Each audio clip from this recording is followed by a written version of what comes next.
Well, Imran Khan has been very provocative. I mean, he's been challenging not just the civil administration in Islamabad, but he's been saying very publicly that we will not let you in peace, and we will follow you, and we will harass you. That kind of threats to a civil judge. So that is what has led to this police report against him. What he's been doing now, that's in a result of his kind of politics. And what he's been doing, what his followers have been doing is harassing people. They're very abusive. They actually go around threatening people. And in his recent trade statements, he'd just generally been threatening people. So this is a reaction. But I think there is something deeper in it. And that deeper is that the politically powerful military wants to push him back now. Yes, and look, you talk about him being very vocal, and these threats are unfortunate, but he's also being, holding daily mass rallies, should we say, and really accusing so many people around him of politically just trying to get rid of him. Yeah, that's what he's doing. Now, his political opposition got rid of him through constitutional parliamentary means. There was a vote of no confidence against him, in which they succeeded. He failed, and he's out. Now, instead of taking those results, he's been going around challenging. He calls the military neutrals. He's been saying that, neutral, you can only animal can be neutral. So he's been, calling names to the army chief, basically. And nobody has really done that. I mean, yes, the previous Prime Minister, Nawaz Sharif, had named the ISI chief and the army chief as people, who'd pushed him out of the government. And we know, I mean, it's a known fact that Pakistan's military is extremely powerful, and they are the ones who probably decided to get rid of him. But he thinks he can challenge them, he can rally support, and the amazing thing is that there is huge support from Imran Khan. So if you push him out of politics like this, if you jail him, or if you don't jail him, I think in both cases, the impact for Pakistan, its politics and society, it's not going to be good. Yes, indeed. And, when you talk about potentially jailing him, is there not the risk that it would bring his supporters out in their thousands onto the streets? Yeah, I mean, that fear is there because, there is so much anger. Pakistan is 75 years old. And now the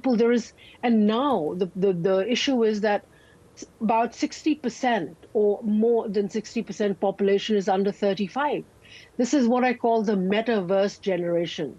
They believe in him as a parallel reality. They think he can bring change. They believe that he's the man who stood up to American pressure.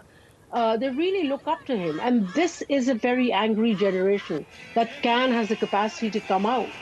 And the problem with PTI is that in PTI, you take out Imran Khan and nothing is left.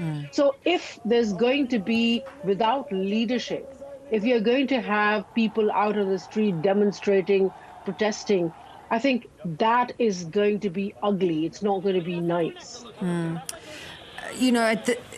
Would he, do you believe, be re-elected? I mean, if you look at his record, though, when he was in office, people were very disappointed about what he actually achieved.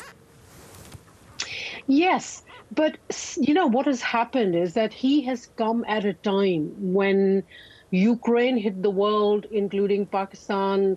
The fuel prices have gone up. There is huge inflation. I mean, food inflation is over 15% in Pakistan, leave alone everything else. So this new government, which thought it had succeeded in getting rid of him, landed itself with a huge, load of troubles. The IMF, negotiating with the IMF. Nobody in the world seems to be ready to give Pakistan ready cash as it used to. So there is inflation, there is, cost of living has just gone up in Pakistan. So all that anger, which he deserved, has now been transferred to the new government.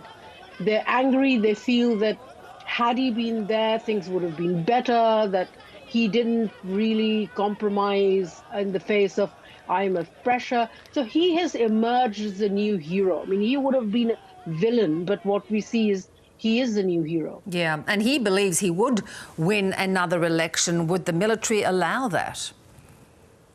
So what he's doing is that he believes that if he comes into government before November, 26th of November is when, 29th of November, sorry, is when the current Chief of Army Staff retires. Now, he wants to be able to form the government to select his new army chief. And the whole game now is around not just Imran Khan, but around the army chief. He believes that if he's the one selecting the army chief, then things are going to be better, that he's going to get support from the army. And the fact of the matter is that the army itself is a bit divided.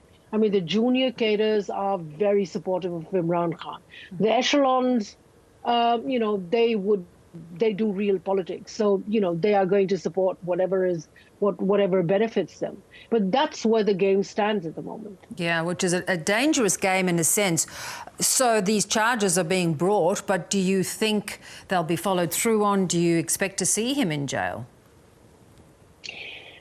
The couple of, it's on a daily basis, on a moment-to-moment, things are changing. Depends on what he does, how he reacts. One of his, key party members yesterday announced jihad. He said, this is jihad, come out on the streets, come out, fight. So if they're going to create more chaos, and if there's going to be bloodshed, I think we could it could all even result in a martial law.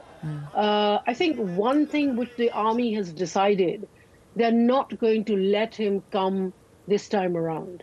There has to be negotiation. So they're trying to push him. They're trying to be, in a way, decent with him. He's been given a bail for 3 days. So let's see what comes out. Good to talk and get that perspective, Aisha. Thanks so much.